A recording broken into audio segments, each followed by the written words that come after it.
এই সম্মেলনে কি ইমান বাড়ছে না কমছে? আলহামদুলিল্লাহ। তবে ফজরের সময় বোঝা যাইব বাড়ছে না কমছে। হ্যাঁ, এখন বোঝা যাবে না, বোঝা যাবে কোন সময়? ফজরের জামাতে। অনেক এলাকায় মাহফিল হয়, ফজরের নামাজে মুসল্লি নেই। আমি 2-1 এলাকায় রাত্রে ছিলাম, এখন ফজরে যখন মসজিদে গেছি দেখি মুসল্লি নেই। তো জিজ্ঞেস করি, কি ইমাম সাহেব আপনার মুসল্লি কই? প্রতিদিনে এরকম না আজকে এরকম? কয় না শাইখ জানেন না, আজকে মাহফিল গেছে।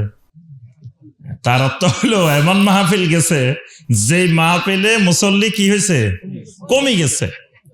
মুসল্লি বাড়ার পরিবর্তে মুসল্লি কমে গেছে। তো এই মাহফিল করার চেয়ে না করা ভালো। যেই মাহফিলে মুসল্লি কমে যায়, তো এই মাহফিল করে লাভটা কি? তাহলে আমাদের ইমান বাড়ছে না কমছে বোঝা যাবে কোন সময়? ফজরের সময় ইনশাআল্লাহ। ফজরের জামাতে সবাই হাজির হব তো ইনশাআল্লাহ। এই জন্য আমরা বেশি রাত পর্যন্ত মাহফিল করব না, অল্প সময় শেষ করবো ইনশাআল্লাহ, যাতে আমরা ইনশাআল্লাহ ফজরের সালাত বা জামাত আদায় করতে পারি ইনশাআল্লাহ।